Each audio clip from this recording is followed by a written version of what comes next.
is conflict, is it a possibility that conflict is just a perception? It does not exist in reality. It's just that the person feels threatened or the person feels challenged, and then they try to work their way through it. But in reality, it maybe does not even exist. I mean, is that a possibility? No, so I think conflicts are real, uh, at least in the uh, uh, real world that we tend to live in, especially from a business perspective, from our personal perspectives. There could be differences of perception when it comes to, um, uh, you know, uh, a lot of things which are in the only in the perceptive domain. But when it comes to sharing a pie, there's only so much of resources, and when you want to stake a bigger claim, it is going to run up against somebody else's claim, somebody else's need. And so in the real world, you will always have a conflict. And that's what I was trying to say earlier. And I think the human species has learned to solve it very differently, or at least has created options to solve it differently other than physical brute force. And but we have also kind of weaponized brute force through wars and through weapons that I think the kind of weapons that human beings possess now, we get assured of mutual destruction if any of them pushes the trigger, um, which is equally problematic. But I think by and large, we do tend to handle these conflicts well. And also, what I see in the evolutionary arc of group norms and institutions and even constitutions is that over a period of time, these mechanisms also evolve to help us reduce conflict, to help us reduce that friction. Mm. Very interesting. Yes, it surely does. So I still remember where I was in a situation with another colleague of mine, and the colleague started to believe that I was opposing every idea that he proposed. But then at some point in time, we sat across and we explained to each other. I explained to him that every time I resist your idea, I don't resist you, but it's the idea that I want to discuss, I want to debate. So I think this perspective in an organizational level is extremely important for people to realize that it's, as you said, it should not go beyond the tipping point where it feels like a personal attack. And I think, and to be able to keep things in that zone where it is a conflict, because it surely brings the best out of people, but at the same time, you tip beyond a certain point. As you say, the scar tissues are there, but end of the day, they are still scar tissues. So I think at some point in time, I think managers, also managers and leaders, managers slash leaders, um, also need to understand how do they keep people and teams in that zone without just trying to be that good manager, but not so effective manager, where there is it's peace and joy everywhere. It's balloons and bubble gum everywhere. That's not a possibility. So, uh, to a manager, what would be your 2 cents on keeping the team there? Not saying that keep them on the edge, right? But how do you keep them in that zone? Yeah, so I think as managers, and especially first time managers, we get lulled into this sense that there is this harmony and the lark is on the wing and all is good in the world. No, it's artificial harmony, and one does need to figure out and calibrate both at an individual level for each team member. What is their level of resilience? How much conflict would they be able to generate and endure? safely. And Hmm. that's a very calibrated assessment. Two team members will have different levels of resilience. One can Great. handle more conflict, another one may buckle up with a little least bit of conflict. And so, Hmm. as their leader, as their manager, one needs to be very careful and calculative in terms of uh, what are the conflicts that I can expect this individual to handle, and what is the conflicts, what is the level of conflicts that I can have this group together handle, and always be at hand to facilitate. You could throw a curveball at the team and then go away, and the team may end up fighting and killing each other, at least their relationships. And so, when one has to be very careful in terms of how, if you're generating conflict, if you are putting out, you're giving conflicting things for the team to do, saying, oh, most of the corporate goals are pretty conflicting. They're paradoxical, that you need two opposites at the same time. You want great quality, but you want it in double quick time. You want speed, but you also want flexibility. You want to have conflict, but also work together and collaborate. So, I mean, these are paradigms which are kind of exactly opposite, and the quality of leadership and managing completely depends on what kind of a paradigm space you create, where both of these two realities that you need to deliver on can coexist. And when you have these opposing demands, you will have conflict. There's no question about it. And that's one of the reasons I say that this conflict is very real. It's in terms of the lived experience of people and working in a role in an organization. So Okay. back to you. So you worked with people across sectors, you worked with people with different levels of experience. Um, there are some people who experience a certain conflict. They kind of, I wouldn't say confront, but they call it out. Mm. Whereas some of them kind of chew it and then keep it inside, and then it eventually bursts. And most of the times, these outbursts happen at the worst of times possible. Mm. So, and the manager many times believes that, okay, fine, you kept this within you to weaponize it and use it against me at a time when my head's on the block. Mm. So, as a culture, don't you think it would be great to have a culture where people spell it out when they experience a conflict versus people allowing that to simmer within, Yep. because it becomes a lot more difficult to handle later? Great point. And that brings us to culture and conflict. What is the correlation? And so Western cultures tend to be more upfront. They are able to table their conflict and therefore get a greater chance of having it addressed. Um, there is a concept in culture which is power distance. What it means is that what is that somebody who's at the top or above you has over your life, or what kind of an influence can they exercise?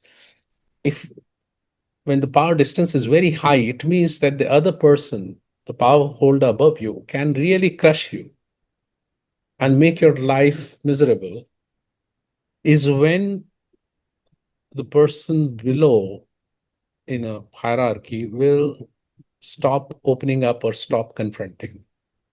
There's no psychological safety, right? There's no. Great. Um, Now, this happens to be the case in the Far Eastern cultures to the extent that that used to be the case decades ago.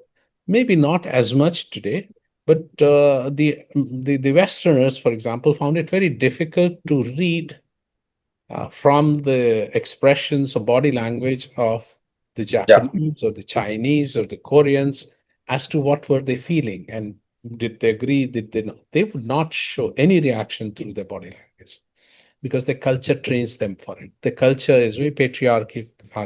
There's a high power distance, and so it was like literally life threatening to show uh, either through words or through your body language any indication that you were in disagreement with the person who was holding power over you. It's like, you're in front of the king, and if you don't keep smiling, if you frown off with your head. Or if you fall asleep in a meeting. And we've seen that in the North Korean regime, where one of the uh, military leaders, he kind of dozed off, and they haven't seen him since then. Yeah, you never wake up again then. You're right. So yes, the power distance is surely one indicator. Now, So Chief, as managers, the implication therefore is, if somebody in my team comes from that perspective, and some of them might be coming from very underprivileged backgrounds and might not have had the luxury of having studied in the kind of institutions that they could have, which would have helped them develop critical thinking and ability to express a different point of view, etc. You have to create that space for them. You have to help them kind of shed their inhibitions and bring them onto. And you have to lead that through your own responses and your own behavior. You have to role model and reduce that power distance in their perception, at least for this. It may still be they may still need to use that in their social setting that you don't know, you're not aware of. At least in your team, in your office, you've got to make an additional effort to help people feel comfortable to confront. In fact, in psychological safety, you do have 4 aspects of psychological safety: inclusion safety, learner safety, contributor safety, and challenger safety. So the challenger safety is very important here. now, Chief, I'm stepping out to a larger arena of sorts. Just going to talk about a situation where there was a conflict, and then um, there was an option in front of them, either to continue fighting or keep their ego aside and do what is good for their team, for their people. I'm talking about during the World War II, what happened in Japan, what the Americans did to the Japanese as the war unfolded. But then I think at some point in time, I think the Japanese did think about, what do I do to make sure that my people get a chance to, number one, survive, to do well, and do something worthwhile. And I think instead of continuing a certain conflict, they turned it head on. And that was one way of dealing with conflict. So, how do you see that? I would surely consider that as an extrapolation of reading conflict and responding to it um, in a way that had some thought invested behind that. So, is that also another way of managing conflict? Yes and no. I think, especially, it feels very sad from the example that you gave, World War II, Japan. Entire populations of 2 cities had to be wiped out by the Americans before the Japanese culture allowed them to acknowledge that there's no way that they were going to win the war. I think it's extremely tragic. Right. And so there is this rigidity in not accepting, and lack of flexibility in not listening, not seeing the writing on the wall. But I don't think that comes from individuals alone. I think it's a collective. And that's a collective approach towards managing conflict. Yeah, but on the other hand, I also want to point you out to a very interesting thing. It's Steven Pinker, and I think the name of the book is The Better Angels of Our Nature, or Better Angles of, I'm not sure. I think it's Angels of Our Nature. And he points out instances where actually conflict, and he talks about the British troops facing the Nazi troops probably in Germany or in France, Europe, continental Europe, and that they didn't want to fight with each other. They were reluctant to fire. They would deliberately fire away from the enemy rather than kill a human being. So there's some documentation around that in that book. He also talks about when the Blitzkrieg was on in the major US, in the major cities in England, London in particular, the kind of positivity, optimism, and self belief that it created in the group was much higher. You would expect that, when the bombs are falling all the time, blowing your houses and facilities to smithereens, you would kind of be hopeless. But actually, there's this poster which says, drink beer and keep calm and drink beer, or some things like that. Those came up in the London pubs at that time, the Blitzkrieg, apparently. And so the psychologists found that actually it made people come together like nothing else. They also point out that I think it was one of the British generals and military advisors who advised to bomb the German cities and target the civilians because of the blitzkrieg that they were doing here. And interestingly, I think what they found that it kind of united the citizenry and created support for the Nazis. And so the war got dragged on longer. Since I read that book quite a long time back, I'm not sure, but I think that's kind of so. So we can take this conflict business to the extremes, and that's never good. Mm. I think So, some of and here is where what politicians have smartly figured out is how to weaponize conflict, whether it is in Rwanda or what's going on across a lot of other places in the world. That's sad. That's frightening. That's difficult to. It's like a genie. Once that comes out of the bottle, it's very difficult to put that back. And even for the people who created the genie. So we're playing. It's like, and today being Mahashivratri, it is like creating a Bhasmasur. It is like creating a entity that will burn everything down, everything that is worth. Ultimately, the this thing Bhasmasur burns himself down too, but that's not before they've destroyed a lot of. a lot of it is done and dusted. So the last thing I would want to ask you to throw some light on is how important is it for a leader to separate people from the problem, and how could they go about doing it? So I think one of the most valuable capabilities that leaders possess is to be able to look at from a 30,000 feet perspective. And that's what, they typically say, okay, so if I were to look at it from a 30, I remove myself and move up and look at a kind of a meta situation rather than this situation itself. And I think their ability to articulate it to the team members, saying that you're looking at it only from this perspective, but I'm looking at it from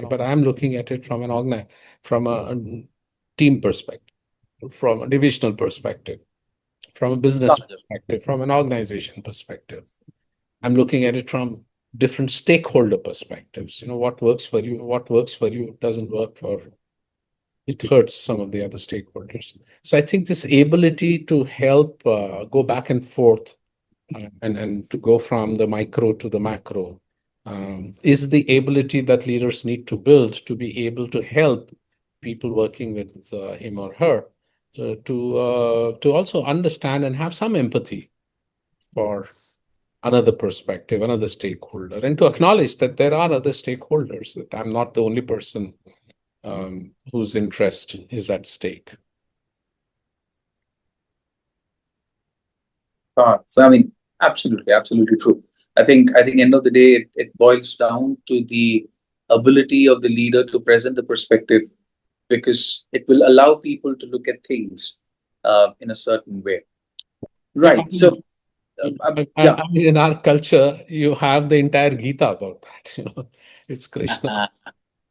Correct. giving Arjuna perspective. Well, that was to take the conflict to a logical conclusion of having a war. Arjun didn't want to at the last minute. So I mean, there you have it. I mean, that's the contradiction in terms. You go to the meta level and say this war was inevitable, is inevitable. Pick up your arms. So I think we've gone through a beautiful circle, because we started by saying that you can't do without it. It is inevitable, is where we are closing it. And I think in between, it depends a lot on the leader or whoever is in control of that situation to read it, to calibrate it, to recalibrate it, to communicate, to help people understand the larger purpose behind whatever they are doing. And I think that would surely bring a certain sense of alignment towards why the conflict has happened. If it is because somebody is displaying a sense of ownership, I think it's important that it gets acknowledged, and at the same time it also gets called out. Right? Like, for example, a overprotective parent not allowing the kids to step out. The intent might be to protect, but ultimately you're actually harming the larger interest of the child. So I think the leader's ability to communicate and create that common ground where the conflict does not swell up to become something that becomes a personal attack or something that takes everybody down. To keep that at the right simmering point, I think is going to be extremely important. Not a lot of people would agree to the perspectives of Ashmir Grover, but he talks about a time when he joined an organization, walks into the office and sees that everybody is working in their silos, everybody is soft-spoken, no, there is no conflict.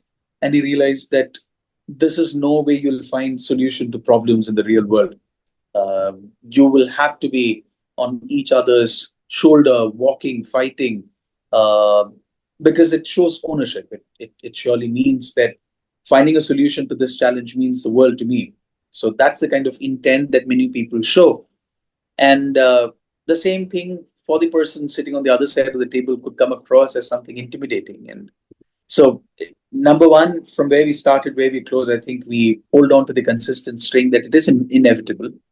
But how we handle, how we treat, how we communicate, and how we align people along that makes a huge impact on how we treat conflict. So